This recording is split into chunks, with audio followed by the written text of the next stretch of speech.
यार दोस्तों, target with PS Parihar channel में आपका स्वागत है। आइए शुरू करते हैं और देख लेते हैं कि आज के समाचार पत्रों में विद्यार्थी जीवन से संबंधित कौन कौन सी सूचनाएं हैं। तो वीडियो को जल्दी से लाइक कर दें, शेयर कर दें और जिन छात्रों ने चैनल को अभी भी सब्सक्राइब न किया हो तो जल्दी से सब्सक्राइब कर लें ताकि आप लोगों को इसी प्रकार की ऑथेंटिक अपडेट सबसे पहले मिलती रहें। चलिए शुरू करते हैं। बात करते हैं सबसे पहले असिस्टेंट प्रोफेसर भर्ती प्रक्रिया में ढील दी गई है। अब अलग अलग विषय में यूजी पीजी तो भी बन सकेंगे शिक्षक। अब ऐसी बात नहीं है कि जिस विषय से आपने ग्रेजुएशन किया हो उसी विषय में आपका पोस्ट ग्रेजुएशन भी होना चाहिए। लिखा है कि अब यूजीसी नेट या पीएचडी वाले विषयों के आधार पर ही विश्वविद्यालय के शिक्षक बन सकेंगे। पहले यूजी पीजी और पीएचडी एक ही विषय में होनी जरूरी होती थी। जिस विषय से आपने बीए बीएससी किया है उसी विषय से आप लोगों को एमए एमएससी करना होगा, उसके बाद में पीएचडी, और वही आदमी पहले शिक्षक बन सकता था डिग्री कॉलेज में। लेकिन अब इसमें बदलाव कर दिया गया है। लिखा है कि राष्ट्रीय शिक्षा नीति 2020 के तहत विश्वविद्यालयों का शिक्षक बनने की प्रक्रिया में लचीलापन लाया गया है। विश्वविद्यालयों में 2 तरह के नियमित शिक्षक होंगे, जबकि तीसरे वर्ग में प्रोफेसर ऑफ प्रैक्टिस के तहत उच्च शिक्षण संस्थानों में 10% सीटों पर 3 साल तक के लिए इंडस्ट्री या अपने क्षेत्र के दिग्गज शिक्षक बनकर के सेवाएं दे सकते हैं। उसी तरीके से जैसे यूपीएससी में रखा गया है लेटरल एंट्री की तरीके से जो बाहरी लोग होते हैं, अपने क्षेत्र के जो खास जानकार होते हैं, उनका ज्ञान लेने के लिए सरकार ने ऐसी चीज़ें शुरू की थी। हालांकि उसका काफ़ी विरोध भी होता रहता है समय समय पर। लिखा हुआ है नीचे कि जबकि तीसरे वर्ग में प्रोफेसर ऑफ प्रैक्टिस के तहत उच्च शिक्षण संस्थानों में 10% सीटों पर 3 साल तक के लिए इंडस्ट्री या अपने क्षेत्र के दिग्गज शिक्षक बनकर के सेवाएं दे सकते हैं। खास बात यह है कि खेल को बढ़ावा देने के मकसद से पहली बार यूजीसी ने शिक्षक भर्ती नियमों में पैरालंपिक समेत कई अन्य राष्ट्रीय और अंतर्राष्ट्रीय प्रतियोगिताओं के प्रतिभागियों व अवार्डी को शामिल किया। जैसे बहुत बड़ा कोई क्रिकेटर है और क्रिकेट के बारे में बताना चाहता है, या अन्य खेल हैं बहुत सारे और दिग्गज हैं उस क्षेत्र के, जिनको कई अवार्ड मिल चुके हैं, नेशनल और इंटरनेशनल अवार्ड मिल चुके हैं। अगर उनकी सेवाएं लेनी है तो उनको भी 3 साल के लिए प्रोफेसर बनाया जा सकता है बिना पढ़ाई लिखाई के। यहाँ पर लिखा यूजीसी अध्यक्ष प्रोफेसर एम जगदीश कुमार ने बताया है कि यूजीसी रेगुलेशन 2025 के मसौदे का मकसद भारतीय उच्च शिक्षा संस्थानों में संकाय सदस्यों की भर्ती और पदोन्नति के तरीके को बदलना है, जो संकाय भर्ती और कैरियर प्रगति में लचीलापन, समावेशिता और उत्कृष्टता को बढ़ाते हैं। उदाहरण के लिए अब यूजीसी नेट अपने मनपसंद विषय में दे करके शिक्षक आप बन सकते हैं, भले ही उनकी स्नातक और स्नातकोत्तर डिग्री अलग अलग रही हो। इनमें एनईपी 2020 के तहत उच्च शिक्षा में बहुविषयक पारिस्थितिकी तंत्र मजबूत होगा और इसके अलावा पुस्तकों, अध्यायों और शैक्षणिक योग्यताओं के प्रकाशन में भारतीय भाषाओं पर जोर भी दिया गया है। और यहाँ पर एक बड़ी बात है कि आप नेट किसी और विषय से दे सकते हैं, और लिखा है कि भले आपका पीजी में दूसरा सब्जेक्ट रहा हो या यूजी में दूसरा सब्जेक्ट रहा हो। चलिए देखते हैं दूसरी खबर को। वैसे ये खबर आपको कैसी लगी आप लोग कमेंट बॉक्स में अवश्य बताएं। वैसे ये लचीलापन अच्छा है। फॉरेन में यूएसए हो, यूके हो, सभी देशों में ये चीज़ें पहले से ही लागू हैं। ऐसी वहाँ पर कोई बाध्यता नहीं होती है प्रोफेसर बनने के लिए। यहाँ तक कि ज़्यादातर सर्विसेज में भी कोई बाध्यता नहीं होती है। अगर आपके पास नॉलेज है, आपके पास स्किल है, तो आपको वहाँ पर कोई भी पद मिल जाता है। अगली जो सूचना है वो लोक सेवा आयोग की है। यूपीपीएससी परीक्षाओं के लिए 19 लाख से अधिक अभ्यर्थियों ने रजिस्ट्रेशन किया है। सम्मिलित राज्य अभियंत्रण सेवा परीक्षा के आवेदन शुरू होने से बढ़ी ओटीआर की संख्या। उत्तर प्रदेश लोक सेवा आयोग की परीक्षाओं में शामिल होने के लिए वन टाइम रजिस्ट्रेशन कराने वाले अभ्यर्थियों की संख्या 19 लाख से ऊपर पहुंच गई है। यहाँ पर लिखा हुआ है कि अभी कुछ नई भर्तियां भी आनी है, नए कैलेंडर में होंगी, और जिसकी वजह से ये ओटीआर और अधिक बढ़ सकता है। आयोग वर्ष 2025 की भर्ती परीक्षाओं का कैलेंडर जारी करने की तैयारी कर रहा है, जिसमें एलटी ग्रेड शिक्षक, प्रवक्ता, असिस्टेंट प्रोफेसर और खंड शिक्षा अधिकारी समेत कई नई भर्तियां शामिल की जा सकती, ये यहाँ पर लिखा हुआ है। और इन भर्ती परीक्षाओं में लाखों की संख्या में भर्ती शामिल होते हैं। ऐसे में नई भर्तियों के विज्ञापन जारी होने के बाद ओटीआर की संख्या में काफ़ी तेजी से वृद्धि होगी। तो वैसे तो ज़्यादातर विद्यार्थियों ने ओटीआर करवा ही लिया है, लेकिन हाँ, निश्चित तौर पर इसमें कम से कम 1 लाख का और इजाफा हो सकता है। खास तौर से एलटी ग्रेड जो शिक्षक भर्ती के जो छात्र हैं उनकी संख्या बढ़ेगी। और रही बात परीक्षा कैलेंडर की, तो थोड़ा सा इंतजार कर लीजिए बृहस्पतिवार और शुक्रवार तक, और उसके पहले ही हो सकता है आपको जो कैलेंडर है वो देखने को मिल जाए। बेसिक शिक्षकों के लिए खुशखबरी है। लिखा शिक्षकों के तबादले में सेवा अवधि की जो शर्त है वो खत्म कर दी गई है। पहले अगर आपको ट्रांसफ़र करवाना है तो कम से कम 5 साल की न्यूनतम सेवा एक जिले में देनी होगी, उसके बाद में ही आप लोग आवेदन कर सकते थे। यहाँ पर लिखा है कि महिलाओं के लिए जो 2 वर्ष की न्यूनतम सेवा की बाध्यता थी उसको भी अब समाप्त कर दिया गया है। ये सही भी है, इसको पहले ही हो जाना चाहिए था। प्राइमरी शिक्षकों के अंतर जनपदीय पारस्परिक तबादले के लिए न्यूनतम सेवा अवधि की बाध्यता को राज्य सरकार ने खत्म कर दिया है। अभी तक पुरुषों को 5 वर्ष की सेवा और महिला शिक्षकों की 2 वर्ष की सेवा पूरी होना अनिवार्य था।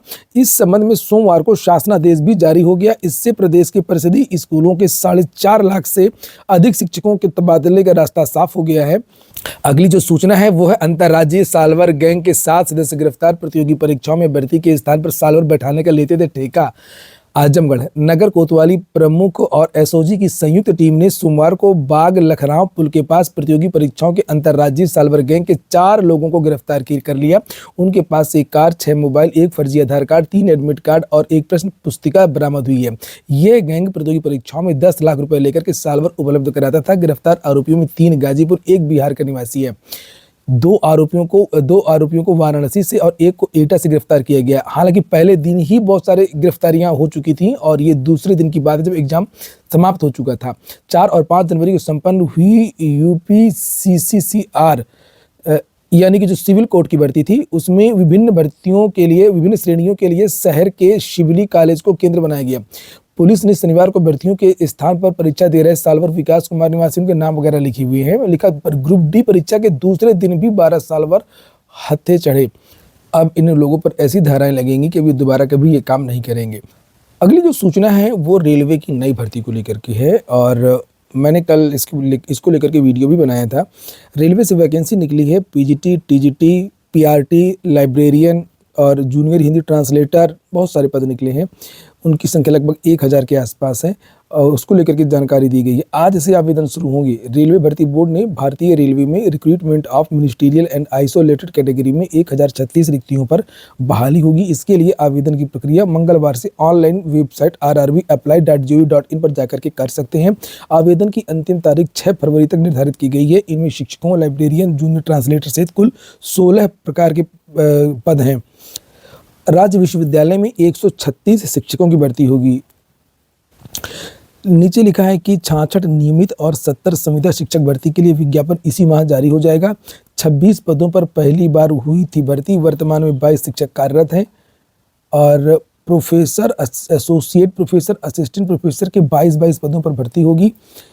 प्रोफेसर राजेंद्र सिंह राज्य विश्वविद्यालय प्रयागराज की स्थापना 17 जून 2016 के बाद पहली बार सर्वाधिक 136 पदों पर शिक्षकों की भर्ती होगी। 66 नियमित और 70 संविदा शिक्षकों की नियुक्ति होगी। इसके लिए जनवरी के अंतिम सप्ताह में विज्ञापन जारी होगा और इसमें असिस्टेंट प्रोफेसर, एसोसिएट प्रोफेसर के 22 पद होंगे। इससे पहले साल 2020 में 26 पदों पर भर्ती हुई थी। इसमें से 3 इलाहाबाद विश्वविद्यालय में चले गए थे और 1 शिक्षक की मौत हो चुकी थी।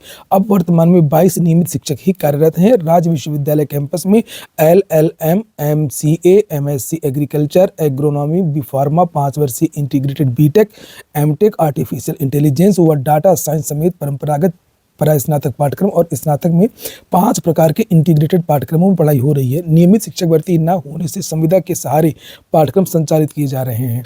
अगली जो सूचना है वो है UPSSC की। मैंने कल इसको लेकर के वीडियो बनाया था। आज फिर से याद दिला दूं कि जो विद्यार्थी चाहते हैं कि पेट 2023 से ही लोअर की वैकेंसी आए, वो सभी अभ्यर्थी आज पिकअप भवन पहुंच सकते हैं।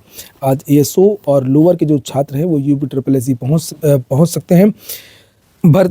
कुछ लोग भर्ती को रोकने की मांग करते हैं। कल के वीडियो में बहुत सारे विद्यार्थियों ने कहा है मेरे कि सर पेट 2025 से आना चाहिए, 2021 या 2023 से नहीं आना चाहिए। देखिए, भर्ती को आने की मांग की जाती है, भर्ती को रोकने की मांग नहीं की जाती है कभी भी। वैसे भी बहुत कम भर्तियां आती हैं। और रही बात 2025 वाले पेट के विद्यार्थियों के लिए, तो पेट का विज्ञापन तो जारी होने ही वाला है। मैंने आपको इसके बारे में जानकारी दी थी। और पेट 2025 से भी बहुत सारी भर्तियां देखने को मिलेंगी। खास तौर से मैं लोअर की भर्ती की बात कर रहा हूँ। पूरी भर्ती नहीं आएगी इस लोअर से। और अगली जो भर्ती होगी उस 2025 के बाद जो लोअर आएगी उसमें भी बहुत सारे पद होंगे। चलिए, अगली जो सूचना है वो है BPSC की।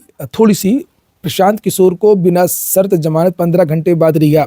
कल सुबह तड़के प्रशांत किशोर को जो धरना प्रदर्शन कर रहे थे, आमरण अनशन कर रहे थे गांधी मैदान पे, वहां से इनको जबरदस्ती अरेस्ट किया गया।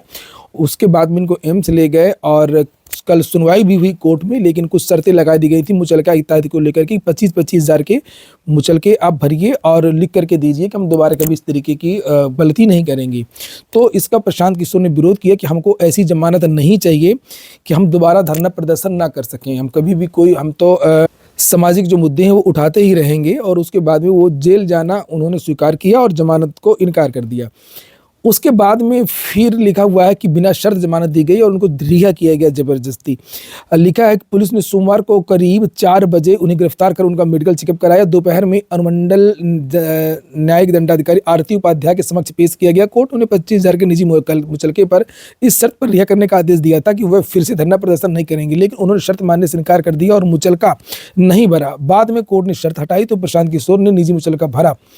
इसके बाद शाम 7 बजे उन्हें रिहा कर दिया गया और उन्होंने अनशन जारी रखने की घोषणा की। इससे पहले प्रशांत किशोर उनके समर्थकों की गांधी मैदान से गिरफ्तारी और कोर्ट में पेशी के बाद जेल जाने की आशंका को लेकर पूरे दिन गहमा-गहमी रही।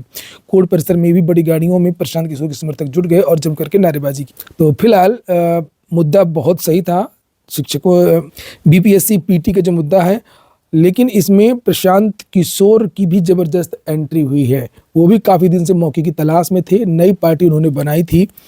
और अच्छी बात है कि कोई भी गलत मुद्दा की ज़रूरत नहीं पड़ी। जातिवाद, क्षेत्रवाद, आरक्षण, बहुत सारे धार्मिक मुद्दे भी हैं आजकल, लेकिन ये ऐसी ही राजनीति ही होनी चाहिए जो सामाजिक मुद्दे हों और जिसमें सभी की बात की। तो ठीक है दोस्तों, ये हो गया आज का वीडियो आपको अच्छा लगा हो, आपके काम का हो तो लाइक अवश्य कर दें। जिन छात्रों ने चैनल को सब्सक्राइब ना किया हो सब्सक्राइब कर लें। पूरा वीडियो सुनने के लिए बहुत बहुत धन्यवाद।